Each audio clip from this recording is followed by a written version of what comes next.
This is Radio Free Cybertron episode 944. We're recording on, July 16th, 2025.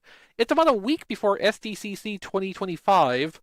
And as usual, because SDCC runs from Thursday through Sunday, we're expecting all of the news next week to happen after the show. I'm Exvee. I'm filling in again for Brian this week.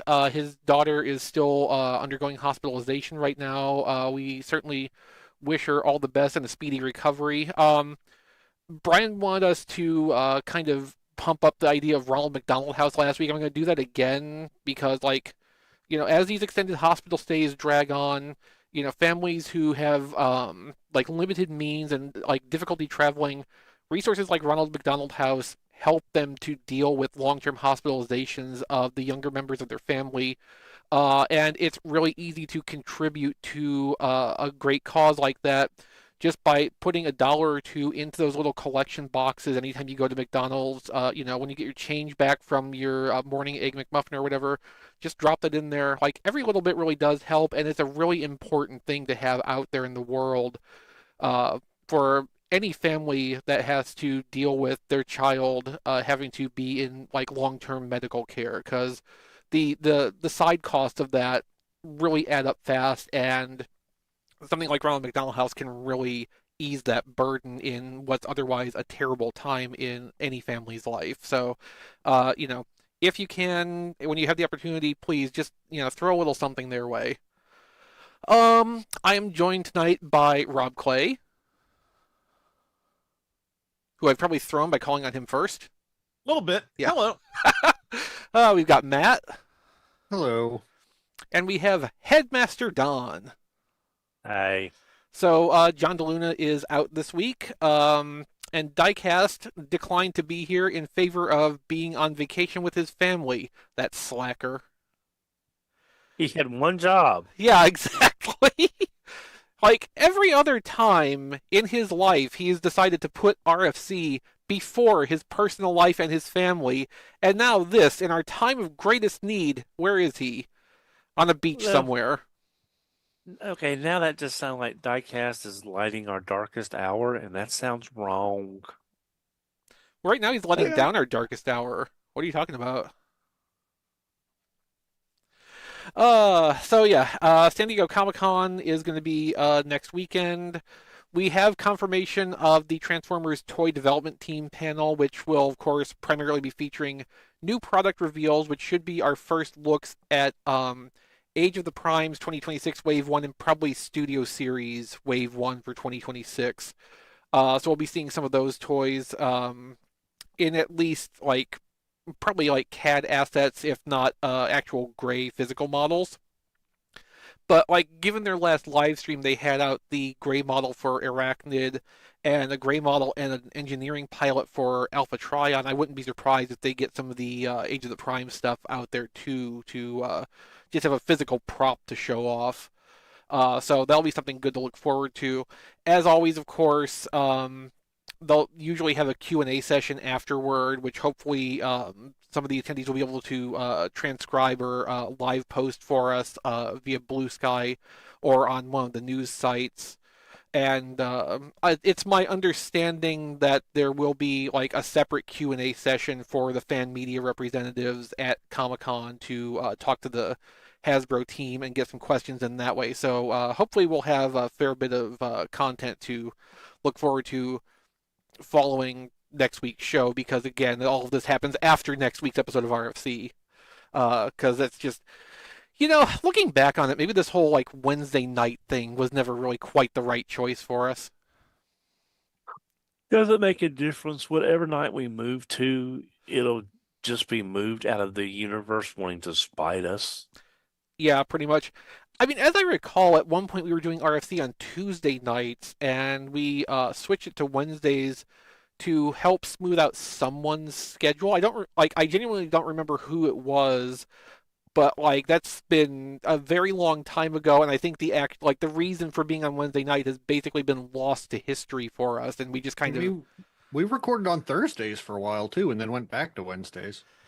Yeah, so I mean, we've kind of been all over the place. And then sometimes we like purposely put the show off a night or two to try to catch a live event thing like this. But if I remember correctly from when I looked at this earlier, I don't think the SDCC panel is going to be until like late Friday.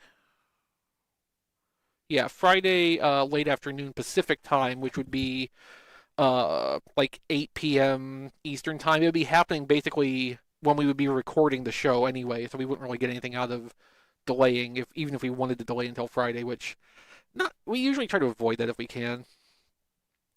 But yeah, plenty to look forward to there. Invariably, I will say, we're probably going to get some unofficial leaks of stuff in advance of that because people who are sitting on content tend to want to get that out before the official reveals make the info they've been holding on to irrelevant. So Yes, usually like a day before the official reveals. yeah, well, maybe one of those people holding onto the info like watches RFC and likes us and wants us to have something to talk about that week, so they'll do it a couple days in advance instead of one day in advance. We'll check back in on this next week. Let's see. In a similar vein, we have confirmation of what the Studio Series 86 roleplay toy that was found in the next year's listings leak a few weeks back. That's going to be a Matrix of Leadership toy, which I think when we were talking about this before, JT Prime was in our Discord, tfradio.net/Discord, and actually told us that at the time, but like that's come back up and he's confirmed it on TFW's message board, so it's kind of back in the news cycle. So, we had we had a little bit of a false start with this this week when someone noticed that listing and somewhere ran across a Studio Series branded movie character costume set. I guess in a resale shop somewhere or something, and assumed that was it. So, like, there is this beautiful period of like 4 hours where everybody thought the Studio Series roleplay set was going to be a child's costume box set. This apparently had been something that came out like 5 years ago. So it was more of a comedy of errors, but that ended up prompting JT Prime to confirm that yeah, it's going to be a Matrix of Leadership and not just like a silly costume set. Um, for my part, I feel like we got a really good Matrix of Leadership toy from the Halloween costume accessory, and I'm sure this will have probably some kind of more electronic function and maybe like pull apart in some capacity. It will probably open, yeah. Yeah. But like just for something to casually handle and like fidget toy with, like man, that costume one is still such a great thing. And like for anybody watching the live stream, you can see in the background of Matt's video frame, he's got that like proudly displayed on the shelf, and it makes a great little centerpiece down there. I will say that if this does come out, I would love for it to be like when you open it up, maybe it's like on a little rail system. So when you open it up, there's a sound chip and it plays the touch. Just for that, like, or the clip from the movie, just to add a little extra oomph to it. Yeah, I mean, if it's got like open finger holes, like they could hide buttons in there, and you could just have all kinds of sounds that you could trigger individually. Oh yeah. If you think about the way like the old Lightning Collection Power Rangers Dragon Dagger, like that had a variety of sound options based on how you manipulated the buttons. So like they could easily do something like that for the Matrix if they just find a place to conveniently like stash some buttons where they're not going to impede the look of the thing. It'd be nice just to have the sound effects, that clip from the moment when Rodimus opens up the Matrix would just be a nice little touch. A nice little power. Yeah. Yeah. It's one of those kind of nights, everybody. Sorry.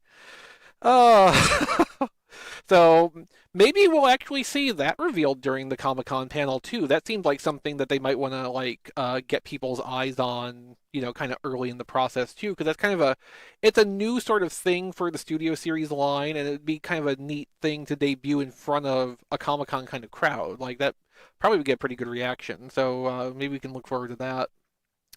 Last week we had first look at LEGO Soundwave. I think the night after RFC recorded, we actually got the full official reveal from LEGO, and quite a bit of information and more pictures for this now. Mostly, I want to bring up this does detail the sound brick functions a little bit, which I know Diecast was asking about, so it's funny he's not here to hear about it right now. So the description says, pressing Soundwave's play button activates specially recorded voice and sound effects. Soundwave Superior. Yeah.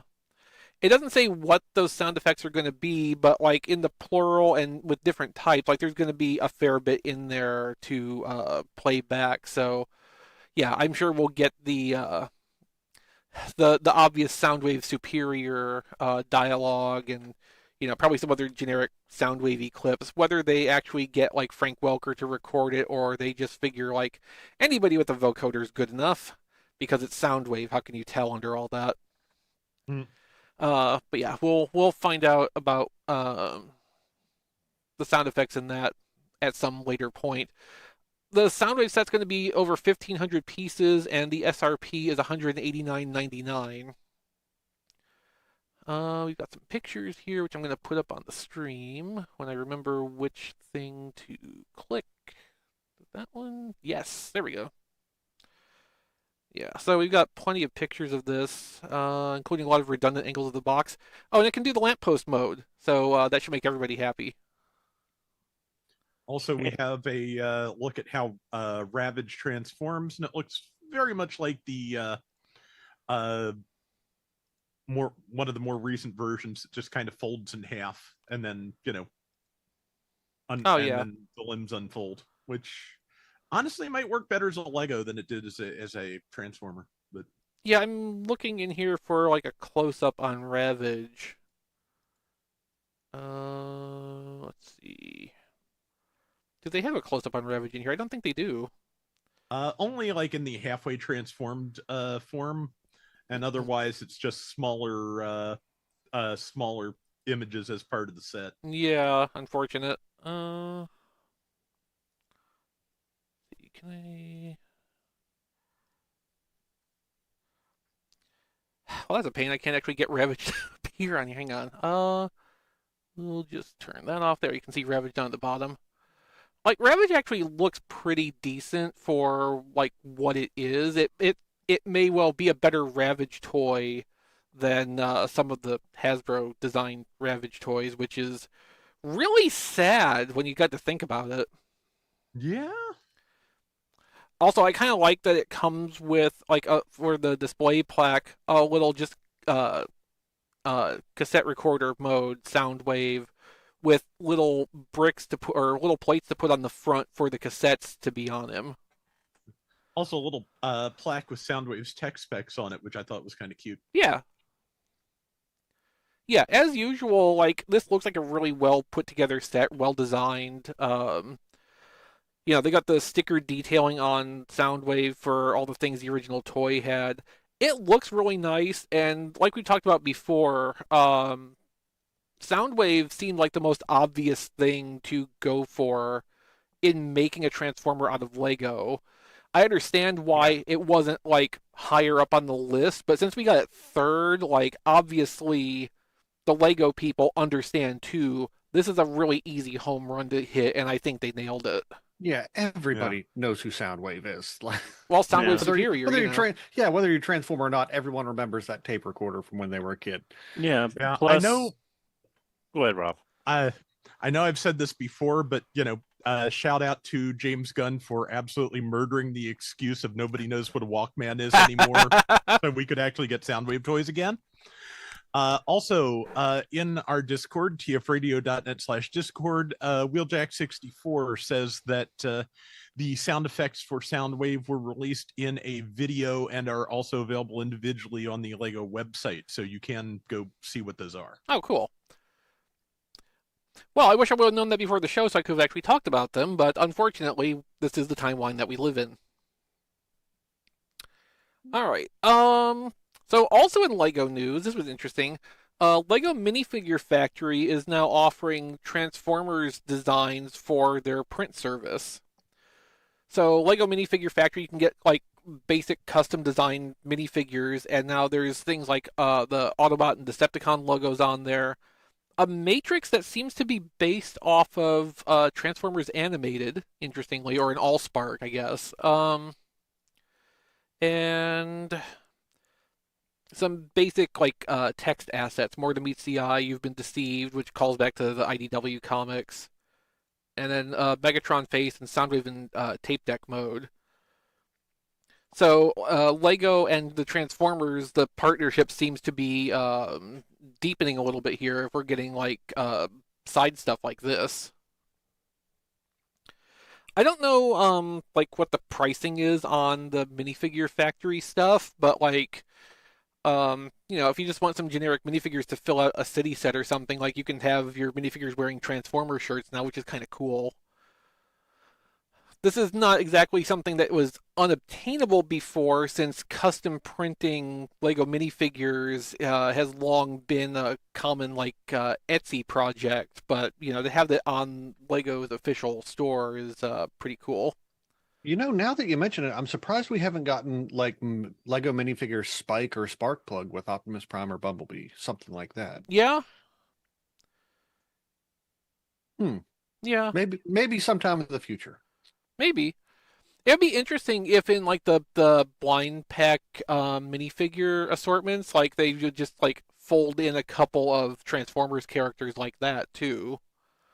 Like not even necessarily like call them out as, Spike or Sparkplug with Wiki, but just like use those designs, have them obviously be what they are, and if you know, you know. If not, they're just, generic worksite people.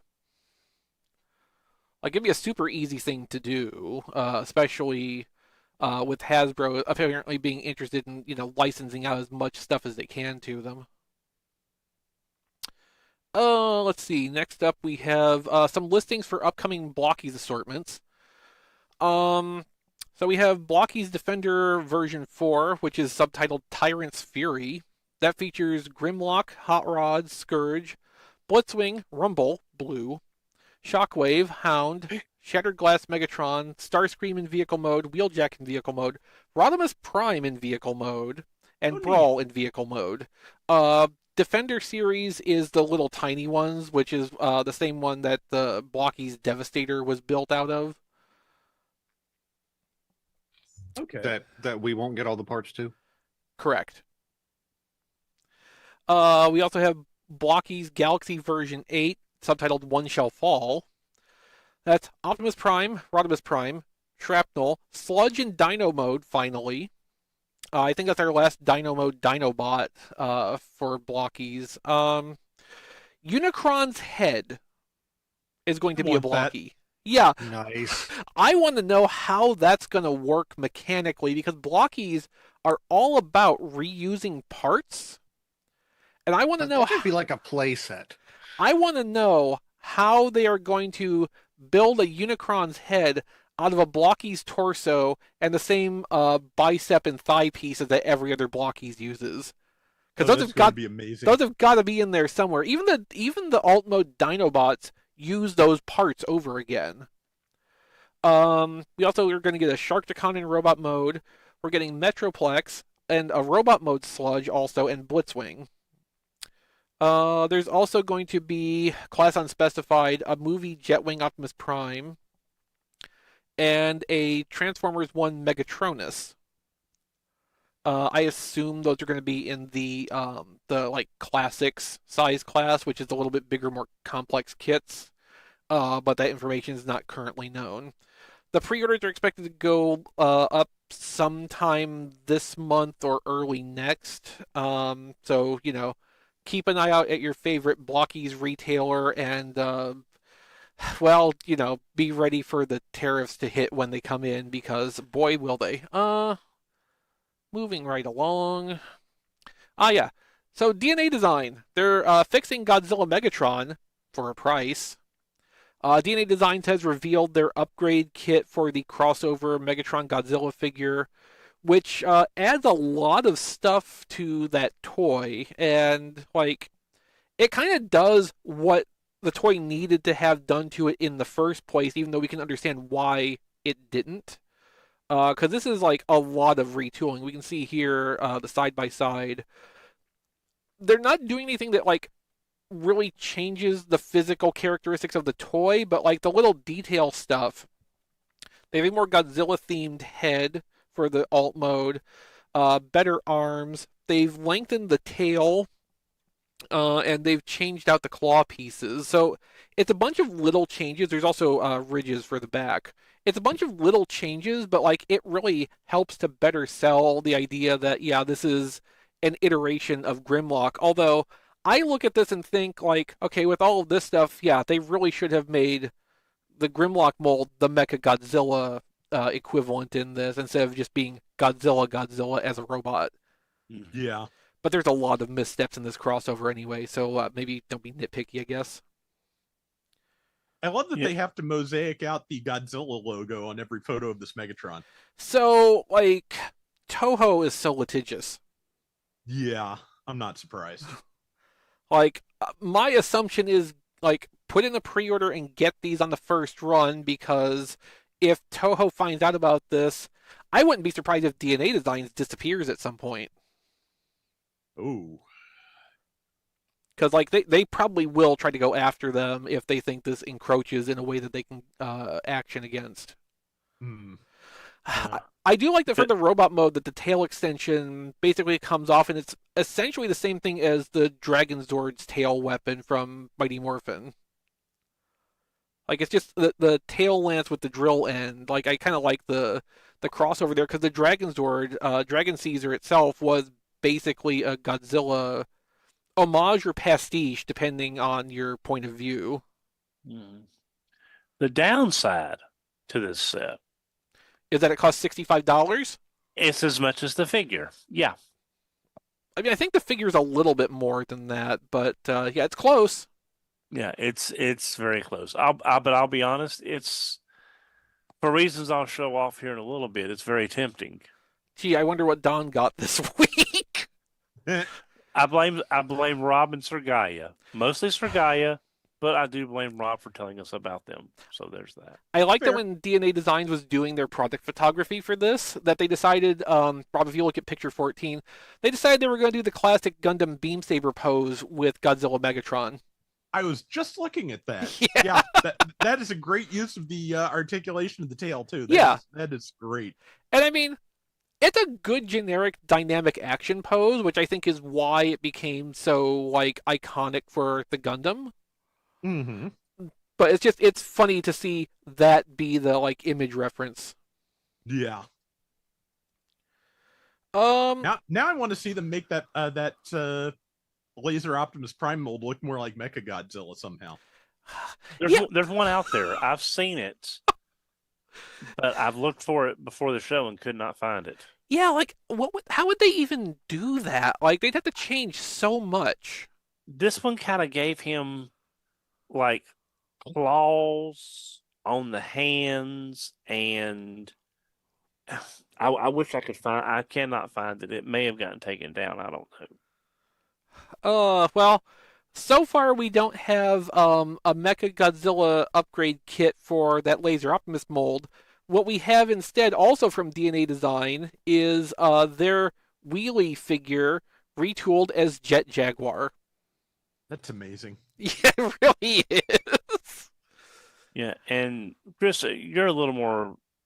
I know who Jet Jaguar is, but I think you know better on who this is. Jet Jaguar is the combination Ultraman and Mazinger ripoff that they put in Godzilla movies at one point. Yeah, Godzilla versus Megalon, I believe, is the one it comes from. That sounds right. Yeah, I think I heard this specific version is from a Godzilla anime that has been done. Yeah, there's a few different versions of Jet Jaguar. Like the design's gotten revised several times, but I mean, you know, this is in the middle enough where it doesn't really matter what it's based on because it's conveying what it needs to from all of them, I would say. Yeah, you know who this is. Yeah. Yeah, and that's what they're counting on. It's a really nice recolor. It looks good. Yeah, I'm not getting the Godzilla Megatron. because that's silly and they did a bad job on that, and I'm not spending another $65 to make it right on top of the whatever the figure cost. So I don't need Wheelie Jet Jaguar, but I'm kind of glad it exists, and it's nice that it's only $22 by comparison. Yes. So yeah, DNA Designs had a good week this week with Godzilla themed upgrades. It may be their last week ever, but we appreciate them for what they've done, for the sacrifice they've made on our behalf. Oh, well, we're 26 minutes in and we're at the end of the news. This is wow. Okay, I did say, I think early in pre-show, that we were kind of devoid of substance in the show notes this week, so I guess that sort of proves my point. I think Nathan found your Mechagodzilla upgrade. Okay. Let's see. Yes, and Blade Raider points out this Jet Jaguar will be playable in the next Super Robot Wars, which comes out next month. This is a 3D print plan, which looks like it's basing some of its parts off of another Mechagodzilla toy. So I'm not sure this is actually what Don was thinking of, because I sort of remember what Don was talking about. That might have been a 3D print, but I think that was I think it was one of those 3D print productions from the eBay sellers in China that do that stuff, where they sort of mass produce them. Yeah, this has the right flavor, but it doesn't look right. Yeah. Good try though. Thank you, Nathan. I mean, that's more or less true of the base toy too, so. Yeah, well, I guess you're right about that, aren't you? Okay, let's move on to what we got this week. Don, you might as well go first. Yeah, okay. Since we half spoiled it anyway. Yeah. Well, I mainly got these two things because of the sale at Suruga-ya, because it was 20% off, which basically made one of them almost half price, if not a little, almost. So I went ahead and got the Godzilla and the Mechagodzilla, the Optimus and the Megatron. The thing is, I'm a sucker for this Grimlock mold, and with them being on sale, basically one of them was almost half off. So the way it worked out, and it was free shipping. So I went ahead and got those. I will probably try to find some stuff to maybe get that DNA kit.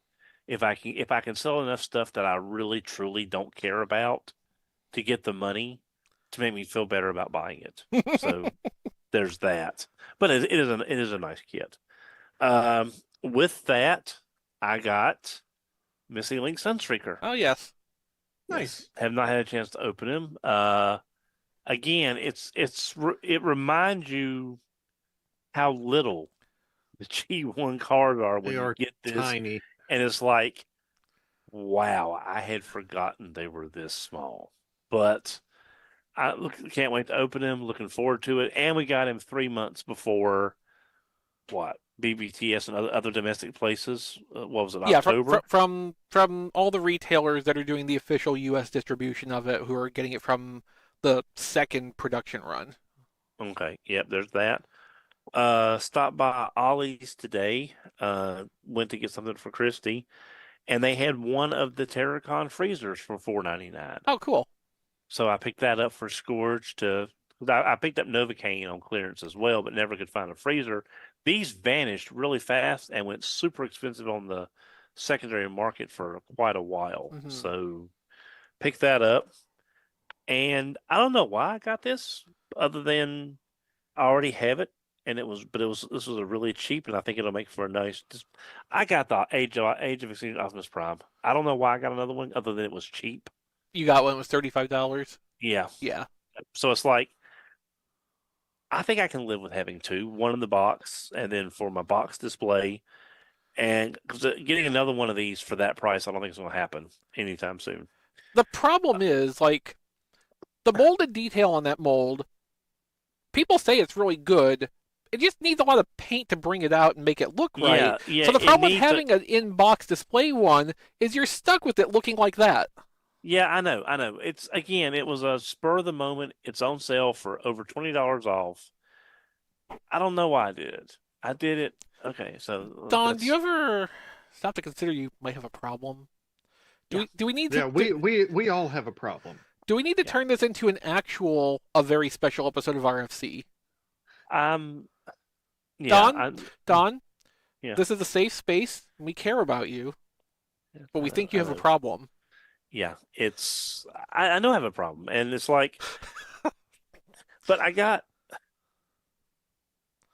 think it boils down to is me looking at a really great deal and being afraid of if I choose to get them down the road. Now, this Optimus notwithstanding, I have an Optimus. I don't know why I got this. Well, yeah, I do kind of do. Hank needed lysine, the powder lysine that he takes. And I was like, well, I'm $25 away from doing paying 6. Oh, that's on sale. That's probably why I did that. But yeah, I did forget one thing. I did get this week off of eBay. And no, I did not open it. I got a loose GoBot cap gun. Okay, like that didn't take as long as I thought it would. No, and I'll tell you why. There was only one on eBay that was open and loose. It was $75. I had it on my watch list. He sent an offer for $59. Nice. And I replied, "Hey, I'm interested in this figure, but I do know that it has a little bit of wobble here in the arm." I said, "I'm taking a chance on it. Would you be willing to take 45?" And he did. Oh, cool. All right. I got it for 55 Shipped. with shipping. Yeah. There. Well, I can't quite get it. Yeah, Don's fiddling. Yeah, sorry, I was trying to put it in gun mode so you could see it better. I just can't quite get the thing to latch back. Anyway, so yeah, that was. But yeah, it does not work. I did put a 9-volt battery in it. It does not work, unfortunately, probably because of that damage to the gun portion there, because that's where the on-off switch is at. But hey, I've got one, and the main thing I got this for is, one, it was a good price, and two, it cures me of wanting to open up the nicer ones. Exactly. Yeah. So this is definitely a wonderful 1-2 punch for me, and I may look at it getting a better version of this if I see one at some point. Right. But this is more like, I have one loose, I can fiddle with it, I have my nice one boxed, I am good. Yeah. I feel like you have just absolutely run the spectrum of sensibility in getting multiples of toys this week, Don. Yeah, it's it's a very dichotomous feeling to look at this and wonder, yes, why? But that is all I got on topic this week. Congratulations, Rob. You have show title, The Spectrum of Sensibility. All right. All right, Rob, what do you get this week? Nothing on topic. Well, crap. Matt? I got one thing on topic this week. Okay. So I got Age of the Prime's Vortex. Came from Amazon. I was supposed to have that today, and they didn't deliver. Yeah, I got him the other day. It took a while. I think the 4th of July weekend screwed it up. Like it sat around for a couple days, but I really, really like him. He looks fantastic. The arm kibble is unfortunate. There's really nothing you can do with it short of taking it off. Like, it gets in the way of everything. But he looks really, really great. The head sculpt is so simple. It is a big visor with a big face plate underneath of it, and it's on a very square Vortex. head. It's very Vortex. It's also very Alpha Bravo, and I would love to get a repaint of this. Hasbro, I'm sure you will if you're listening. Like, I am a little put off now, because when I got this, I realized that I'm currently building 4 combiners, none of which are complete. Between G2 Stunticons, Combaticons, Aerialbots, and now my one Combaticon. Yeah. That's it- at- You know, You the can't- Aerialbots and Constructicons should be complete soon Yeah. enough, like within the Yeah. next month or two. Yeah. yeah, Still, yeah, Matt. four, You can't. four incomplete combiners at Yes, once. but they're not third-party combiners. No, no. These will actually get completed at some point. See, I feel like we Uh, should have higher expectations for official product to not string us along like third party does, where we have multiple unfinished ones simultaneously. Like, But at least like they were shooting for, the Aerialbots and the Constructicons will both be done within a calendar year. yeah. So I will give them that. But That's fair. and I mean, I would rather be working on multiples, I guess, than getting one combiner a year, because that would take forever.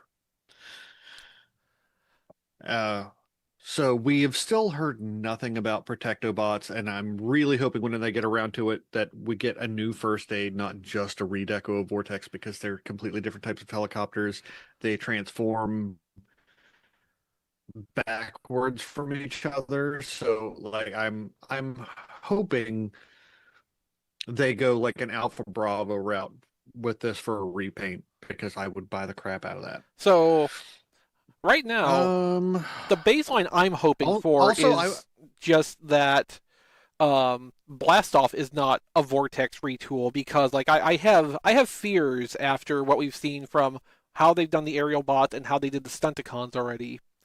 And then I'm thinking Blastoff will be an Aerialbot retool, quite frankly. maybe that would be slightly better. Slightly. Yet another slingshot would be my current guess. Also, you said first aid when I think you meant blades. The chat's pointing that out. Blades, yes, Yeah. thank you very much. I really want them to get to Protectobots like sooner rather than later, because I want the chaos of a Voyager class Groove and a Deluxe Blades. I need that in my life, Hasbro, please. But that is all I got on topic. I fear instead of that beautiful chaos, we would just get something like the Stunticons again, because like you would be looking at, two toys that would reasonably be deluxes for the legs. So we would just get a full leg skeleton again instead of whatever they're doing with the Combaticons. But I don't. It's hard to say. It is because like they're a little all over the place with how they're engineering these combiners, even though they're like trying to get a system going. Like so far we don't have enough consistency to really say one way or another like what is the direction right now. Yeah.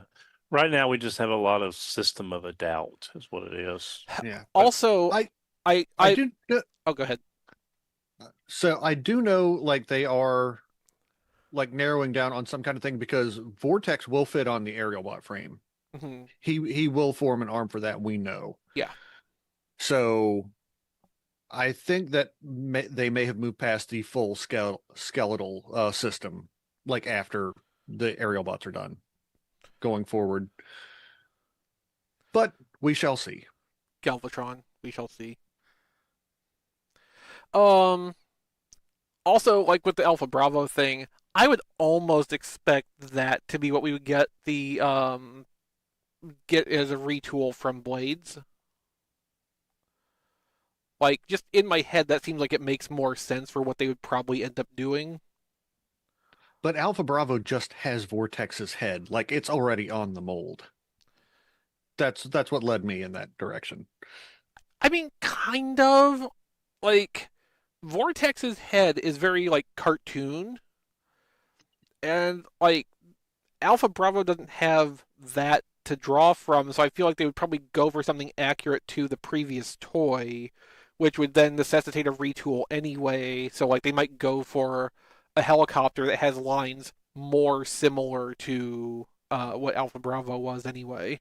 I think you're giving them too much credit in the retool department. Potentially. I mean, after all, we did get White Rider. And Grey Down. Wait, Grey Down? Grey Down? Yeah. Yeah. Grey Down. Breakdown. Gray Breakdown, White Wild Rider. They are one and the same.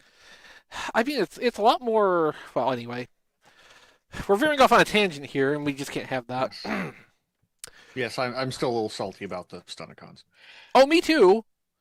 No, White Rider was enough for me to just be like, yeah, you know what? I don't think I actually care about actually assembling Menasor ever, and I still haven't. It's really good. And, bonus, you can't see Breakdown and Wild Rider, so. It's sad when that's a bonus when you can't see the figures part of I the know! combined mode. Oh, everything is wrong. Drag Strip and Motormaster are really, really good. Yeah, what happened to the rest of them? Budget cuts. I like Dead End. Like, the toy has... I hate Dead End's legs. Okay, that's kind of fair. The toy has some problems, but, like, on the whole, I like it. Yeah, so he's engineered exactly like Dragstrip, Yeah. which is why his legs are terrible. Yeah. Well, it works for Dragstrip because he had that big spoiler. Yeah. Dead End does not. And it also eats at my brain a little bit that, the G1 toys, yes, 2 of the Stunticons shared the exact same engineering, but that was Dead End and Breakdown. Yeah. And those are not the 2 that share the same engineering in the new toys, but that's just me being crazy. I feel like Dead End having so much in common with Dragstrip is probably part of why I like the toy ultimately, because it's a retool of already a good toy. Yeah, 3/4 of Dead End is fantastic. Mm-hmm. Like, Wild Rider is alright, but it wasn't amazing, and like it's not... It's its own different problem that they turned that into Breakdown. Wild Rider is perfectly fine on his own, but he is weirdly narrow compared to Dragstrip and Dead End. Yeah. In robot mode. Yeah, I remember that. Very strange. Yeah. And, like, I guess at least the 3 Aerialbots that are, like, unique from each other turned out better in general individually, but, like, then we still got the whole They Firefly really did. problem. Oh, that Firefly problem. All right, well, anyway, so the only thing I got on topic this week is, as Don did, Missing Link Sunstreaker. So I did take the time to open it and mess with it a little bit. I mean, I was prepared all along for this to be a small toy. I know how small Diaclone cars are. I don't think I've ever handled a G1 Sunstreaker before, but, like, it's all in the same relative size family here.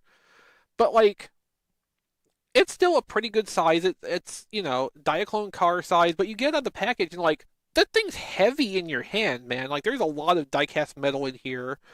The car mode is really solid, really nice. The yellow paint matches the yellow plastic really well, which, that's always a concern. It's not an easy feat to accomplish. No, not at all. I feel like it probably helps that they painted over metal for most of the yellow paint coverage, so they're not competing with whatever the underlying plastic color would have been affecting that paint coverage. But yeah, like, the color match on this is really, really solid. The car mode looks great. The transformation, it's like there's more going on to it than I was anticipating, partly for, like, the added articulation, and just because, like, of the Diaclone cars, I think Sunstreaker was probably a little bit more on the involved side originally anyway, versus something like a Jazz or a Datsun. So, I had to take a little bit to consider, like, what was going on and why certain things weren't behaving the way I was expecting them to. But, like, once you get, like, all the little shifts and slides figured out, the transformation goes smoothly, and, like, the robot mode comes together very well. The articulation in this, like, it's not super, super articulated. I think this is probably parallel with what Missing Link Prime was. It is an articulated action figure of a G1 toy, but it's not something like, crazy amounts of articulation, because they're still trying to keep the spirit of what it was. It has everything it needs to really, like, be the pseudo masterpiece updating of a Diaclone car that seems to be what they're actually going for with this line. And like in that respect, I think it lands completely. Uh, Missing Link Sunstreaker, like from the time we saw the first gray prototype pictures, really grabbed me for how the Diaclone design style was integrating with the changes that came about as a result of adding the articulation, and I think that holds up in hand. Like it's got Missing Link Convoy was kind of an uncanny valley thing because it had the posability, but it didn't look different enough from the G1 toy. So there was this like disconnect mentally for me where it didn't make sense for this to be what it was. This is like it's integrating what it's doing better, so I can kind of look at this and be like, yeah, I like it makes sense to me. I don't know if I'm explaining this well, but like Sunstreaker to me feels like a better representation of what the Missing Link concept is because you're seeing both elements of it at the same time. It's not like it's trying to disguise the unused articulation and look like a G1 toy all the time. This looks like somebody making a new G1 toy to be posable. If that difference makes any sense. It does. I like, the little details they added, the extras. You get the bigger fist if you want to have the toy accurate giant clobbery hands that are parts for me. It's got the missiles, it's got the silver chrome the parts tree missiles is the rifle. Diaclone driver wiki, that's a nice touch. It's a really nice little thing. It's very expensive. I got this cheaper than I would have got it from a US distributor and earlier, but only a little bit cheaper. I still paid about $90 for this from Suruga, after their fees and currency conversion. Like, it's expensive. This is not a line that I would ever want to go all in on, but for select special things like this that actually like jump out and grab me, I feel good about what this is and what it's trying to be. I'm still looking forward to getting Missing Link RC, but like what this is versus what it costs does reinforce for me that yeah, I've got to be really sure about the Missing Link purchases, because if it's a toy that I'm just kind of ho-hum on, the Missing Link might look cool, but I think then if I'm not super excited about what it is from the outset, I'm probably not going to be satisfied for what they cost, further in. Now, I do think if they do Missing Link Ultra Magnus, like, that is going to be an absolute purchase, because if they do that the right way, that's going to be a cool-ass toy. Like, just hands down. Like, that's going to be so good. But, like, this does reinforce I made the right call by not getting Missing Link Bumblebee, for instance. I have to imagine that Ultra Magnus is pretty much a lock, because I don't think they would have gone through the trouble of making a blue Diaclone buggy for their comic otherwise. Yeah, maybe not. I mean, Missing Link Ultra Magnus just seems like, I don't want to say it's like the easiest thing for them to do, but they've got half the work done already. Yeah, everything else is just a frame. Yeah, basically.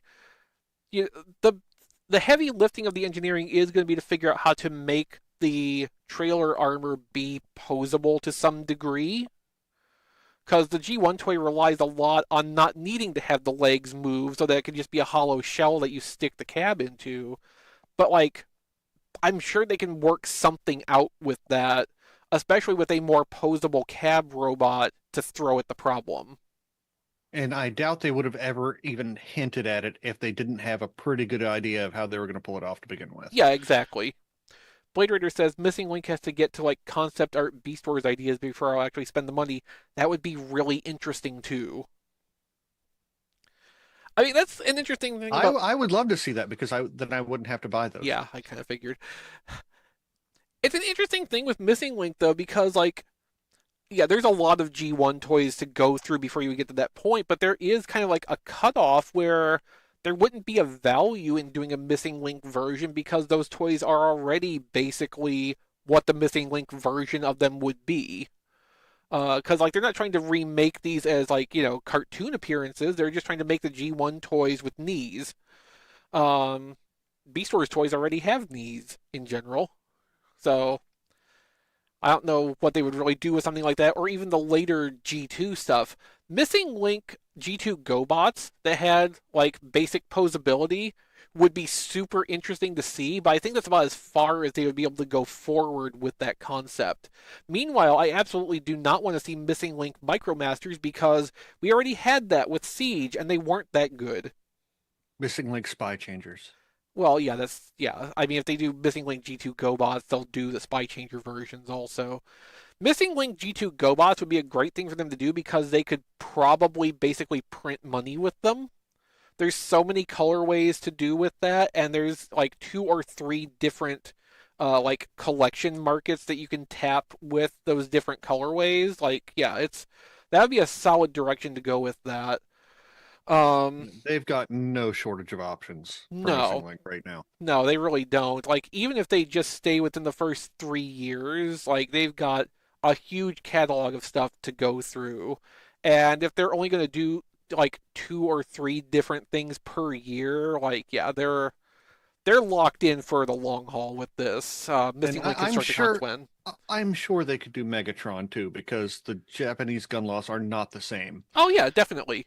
They as many masterpiece Megatrons as they've done. Like, there's no reason that they wouldn't be able to do Missing Link because they're not going to care about the distribution outside of Japan because that's something that their business partners handle and it does not affect the Takara people directly.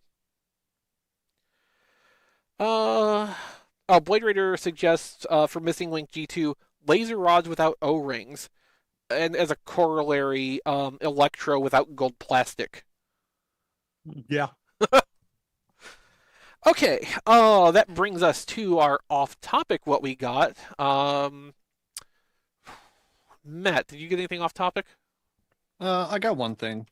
Or, well, 2 things, I guess. I got a bunch of acrylic risers to redo my displays back there, a bunch of 4-step risers. Oh, cool. Because tfradio.net/Amazon, during the Amazon days, they were dirt cheap. So Oh, yeah. I bought many of them and have put several of them to use already. But figure-wise, I got the X-Force Archangel from Marvel Legends in the black and silver, which is just an incredible look with his brand new wings. His metal wings as Archangel. You know, the only time that character has ever been interesting was as Archangel. Which was the reason they made him Archangel to begin with, and then in the late 90s they ruined it and gave him his feathered wings back. But now he's like Wear Archangel and not nearly as interesting again, but the black and silver looks fantastic. Do you ever stop and think that comic books are kind of stupid? Often. Okay, good. That's why I don't buy them anymore. Also, the fact that they're like $4 or $5 a piece now. Yeah. And get rebooted every year. Yeah. And the industry is a perpetual abuse machine, so just don't. Yeah, well, there you go. But that's all I got off topic this week. Rob. I got one thing off topic. Thank you to Headmaster Don for letting me know about this in our text chat. Amazon finally got the Mega Constructs Fallout Power Armor set back in stock. So I got one for me and one for my brother, and he's really happy with it. He said it's a nice little set. The framework for the Power Armor kind of fiddly. He's looking at getting some Lego bases to attach it all to just to make sure it's more stable. But yeah, Mega Constructs makes really nice minifigures, and I like most of this Power Armor design. So during Prime Days, it was $20 for the set of 5, which is pretty good. It is now back up to the full price, I believe, of $30, but that is still actually pretty good for 5 minifigures plus their the Power Armor storage frames. So yeah, like for context, when they were doing the Mega Constructs Heroes assortment, those were Mega Constructs minifigures with just a couple of accessories and like a base plate each, and those were $4 to $5 then. So like with all the extra armor pieces and stuff, yeah, the value still works out. Oh yeah, but yeah, I'm pretty sure that is everything I got this week though. Matt, Blade Runner wants to know how snugly those risers fit the shelves. Not sure what you mean. Well, we'll come back to that when we have some more context here in the chat, tfradio.net/Discord. Don, what did you get off topic? A couple of things. One of the figures I did not buy a duplicate of originally. I was looking at the prices for the box versions, and I thought, well, I kind of didn't want to open up my box one with them going for that much. So I found a loose and complete, very good price, Captain Carrot from the McFarlane line of DC Universe figures. So that way I've got Captain Carrot. Now I've got one loose, and I've got one in the box because the box ones are going for like $80 to $90 a piece. So I've got one now to open. Picked up the G.I. Joe Firefighter, came in early from Amazon. Thank you for that.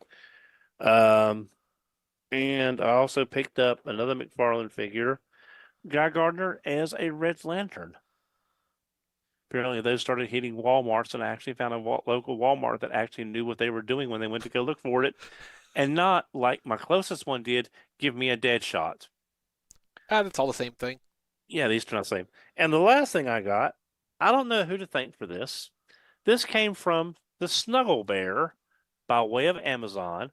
Apparently, the Snuggle Bear took some exception to me not mentioning I didn't care for the Snuggle Bear and had an irrational hatred of the Snuggle Bear. I still don't understand that either, to be honest. Yes. I mean, we all have our little ticks and stuff.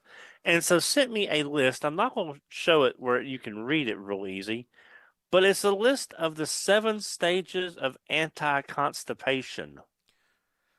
And it graphically tells you what each individual stage looks like of anti-constipation. You know, I didn't do that, but I wish I had known that existed so I could have done that. Yeah. So, yeah. So, I'm not going to say thank you. Just thank you for watching the show and for willing to entertain our madness for an hour to 2 hours each week. On the plus side, you have a handy chart now in case you ever have any, digestive issues come up. I'm usually 1 or 7. There's not a lot of in between, so we'll just leave it at that. That's probably good. I mean, especially the way you used to eat. Yeah. I assume since your marriage a couple years ago, your diet's probably taken a turn for the better with the encouragement of your wife. Yeah, still not a lot of vegetables, but that's why God made V8. I mean, I guess if all else fails, yes. But that is all I have off topic this week. Don, eat a salad. I hate salad. Can't stand it. Of course, our ham sandwiches portion, or our salads portion, as it was this week, is exclusive to our patrons. Patrons get a host of exclusive perks. Patrons at tfradio.net/Patreon or patreon.com/tfradio get an ad-free version of the podcast. They get Radio Free Cybertron a day early before it goes into the public feed. That's the day before, not necessarily exactly 24 hours before, but you'll get it, if the show comes out to the public feed on Friday, it'll be in the Patreon feed on Thursday. That probably won't be the case this week because Brian is still, out dealing with his family situation. But whenever the show does get posted, it'll go to the Patreon feed first. You get the show at a higher bit rate. Again, you get the complete What We Got segment, including our non-Transformers stuff. We put out the weekly Patreon exclusive pre-show podcast, and boy, was it a banger this week! Totally worth your patron money. Unedited episodes of RFC is exclusive to the patrons. If there is anything in the episode worth editing out and including in the bonus version. Spoilers, there is no edits at all this week. The only note that I've put in our show notes document, where we usually collect our edit points, is just where the transition from on-topic to off-topic What We Got happened, so that when Brian or I, depending how it shakes out, goes to edit this episode, we know where to look to make that cut. I'm so pleased that I've had a well-behaved group of people these last 2 weeks, making the show easy on me and making it easy on Brian to do the post-production work as well. We'll try harder next week. Yeah. Well, hopefully Brian will be back next week. Like, hopefully everything will be better, and Brian will be able to be back, and we'll have a lovely pre-SDCC show where nothing will have gone on to talk about, and we'll just be cruising through like we did this week. If you're a patron and you have your Patreon and Discord accounts linked, you get a fancy color on our Discord server, tfradio.net/discord. Touched patrons get red and purple for all other tiers of patronage. Patrons get There Goes My Money a week early, and patrons at the Touch tier get to be on There Goes My Money with me. Touch patrons also get mentioned on the show each week, and they are listed at tfradio.net/credits, which I am opening right now because that's the one thing I forgot to do in pre-show time, which I usually try to do ahead of time. Although my internet these days is a lot better, and I can actually open web pages without it destroying my Zoom connection like it used to. If you've been around the show for a couple of years at least, you'll remember the odd occasion where I've had to try to do that before I got the satellite internet. So, I would like to thank our touched patrons. Kevin Dorsey sent the proto, Mollis Koenig, Daniel Scott, Nathan's Fast Talk Food Reviews, Trickster, Here's Why It's Cool, Ryan Bona, Emmett Sresovich, Rabbits, Hector Bones, Joey Russell, Sean Williamson, Spider Bob, Sean Hamilton, Sean Breton, and Crazy Word. Thank you all so much, and thank you to all of our patrons. You are the wind beneath our wings. Let's see. Brian, of course, is not here this week. You can find him on Blue Sky at kilby.bsky.social. You can find his website at briankilby.com. John DeLuna is not here this week. You can find him on the internet at ThatJohnD everywhere except for eBay, where he is Cloudburst. Diecast isn't here. He's on social media at Diecast2. And you can find the video reviews he's done at tfradio.net/reviews. His Amazon wishlist is at tfradio.net/diecastlist. And his birthday is somewhere in the near future, but I don't remember exactly, like a week or two from now, I think. So if you're so inclined, you can next week, I think. Okay, you can head over there. Somewhere in the 20s. Yeah, head over and peruse his Amazon wish list if you would like to send him a birthday present. Rob Springer is not with us on the show anymore. Rob Springer is and always will be part of the RFC family. You can go and find him at zonebase.org, zonebase.bsky.social, and look for his Transform Squadron podcast on our main podcast feed, usually about once per month. I am on the internet at playwithphotography.com. That's my website where I have my toy photography galleries and the things I've written about toys and toy photography. If you want to find me personally, come to our Discord, tfradio.net/discord. It's it's my favorite place to talk about Transformers with people and just all kinds of other topics. We've got a great group of regulars in our Discord server. I could not be happier with our community that we've built up there. Please come join us, check it out. It's a great place to be. And my Amazon wish list, should you want to send me anything, is at tfradio.net/chrislist. Rob, you've got the longest plug after all the absent people plugs I just did, so why don't you go next? Okay, I'm on Blue Sky at robflails.bsky.social. I'm also on YouTube at youtube.com/@flailthroughs. I mostly cover Gundam Battle Operation 2, which is a free-to-play Gundam shooter for PC and PlayStation Network. And last week we got the Doggy Ears from Gundam F91. Anniversary's coming up, so there should be big fancy things on the horizon. Every Thursday morning, I will post about the weekly update for the PSN version, which is a little bit ahead of the Steam version. So if you want to see what's up with the game, feel free to drop by. If you'd like to support the channel, patreon.com/flailthroughs. You can make requests or just provide, general moral and or financial support. And if you just feel like sending me something for some reason, tfradio.net/playlist is where my Amazon wishlist lives. So another perk of being part of our Discord community is that we will read out comments from our Discord members during the show. As I'm about to do now, Ness said that his parents called. It was a 5-minute call. He missed 90% of the show. Yeah, that sounds about right. Oh, Don, where do people find you? People can find me on Twitter at HMRC, the number 4 EVR. You'll find me on Blue Sky at HMRC, the number 4 EVR. .bluesky.social. I can also be found Sunday evening, 7:30, on the Plasticast. Plasticon and Megamus and Sideburn and I sit down and we talk about whatever the hell we want to talk about. Sometimes it's GoBot, sometimes it's rearranging your collection, sometimes it's, hygiene for conventions, stuff like that. Important stuff. Important stuff, yes. So we can be found on Plasticon Studios YouTube channel most every Sunday at 7:30. So if you're looking for something a little different, and believe me, the 4 of us are something different, check us out. Matt, where do we find you? Melvar.bsky.social. That's with 3 L's and 2 R's. Do you actually post anything there? I did the other day after I saw the new Superman movie. I gave it a C+. Good, not great. Well, I mean, that's probably a better score than a lot of the recent DC movies have earned. So, looking up, I guess. All right, well, I think that'll do it for our show this week. Thank you all for being here.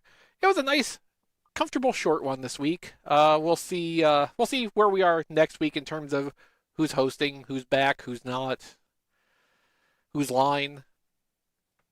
Good night. Later. Take care. Recording stopped. Cool, just over an hour. And Yeah. probably once All right. Brian truncates all the silence out of that, it'll be about 40 minutes. Yeah. All right. Since Blade Raider was asking, he has the same shelves as I do. So these risers are about 9 inches wide. The top shelf sits about 6 inches wide. There's a lip on the back of it that takes it up to about 7 inches. I have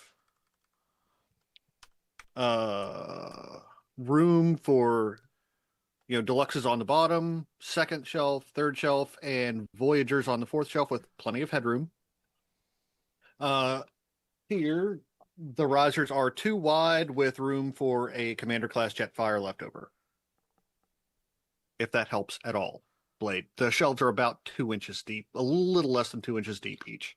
So some things with humongous feet, like the new slingshot, will not really fit on them. But if that helps. Well, that was an incredibly detailed description at least, so, Good job on that, whether or not it answers Blade's question. And they come with little grippy bottoms so they will not slide all over your shelf. Oh, nice. That's a good consideration. Yes. I probably need to get some of those, but I'm still so far away from any kind of meaningful progress. It's basically I just say, Mel, maybe next Wednesday I can work on it because Wednesday's the one day off I have during the week and stuff always pops up. So I have been working on this for like 2 weeks. Yeah, I've been working on that for I've been working on so much stuff on these shelves. Yeah. I get one shelf emptied, dusted, and stuff put back up on it, and I'm like, okay, that's enough for today. Yeah, I understand. Well, when Diecast was down here, not a couple, 4, 5, 6 months ago, something like that. Yeah. I have made zero progress since then. None. I've got one bookcase assembled and in the corner. And that's all I've gotten done. Because between the exterminators, me having to take everything back to the storage building, moving all the stuff so they could spray. Oh, yeah. Yeah, so it's like I've made pretty much negative progress. Blade says, sounds like my Beast Wars shelves with their risers. Like I have room for Magmatron on the side and Voyagers on the top. Thanks. Yep. But maybe I can look at some of those next time they go on sale. MRP 73 suggests hanging the Aerialbots from the ceiling with fishing line. Yeah, I see a lot of people do that with this is post show, so I don't care. Yeah, that was my plans for Archangel. I never considered doing that with Transformers, though. Yeah. Sean Hamilton has is that the right Sean? Yeah. Too many Seans. Donvoy. He's got a bunch of stuff hung up like that, or like he's got some stuff hung up in others' plans. Spider Bob, I think, has some Transformers hung from his ceiling. Like it's cool as long as you don't like intend to take the stuff down and actually do anything with it again. Yeah, like if I had the dedicated collection space that I wanted, yeah, I would definitely do something like that, but not in this room. Yeah, that's valid. That's the next house. Well, he's got to finish this house first. I'll never pay this one off, so. Yeah. Being an adult is fun. Lies. Lies and slander. All right. Oh, live audience. I'm going to go ahead and kill the stream because I hear the thunder coming, and probably one way or another, the stream's going offline. So we'll just do it gracefully. Yep. So everyone, thank you for being here, and look forward, hopefully, to a typical RFC next week. Maybe next Wednesday. Maybe. Everyone take care. I'm going to head out myself. All right. All right. Take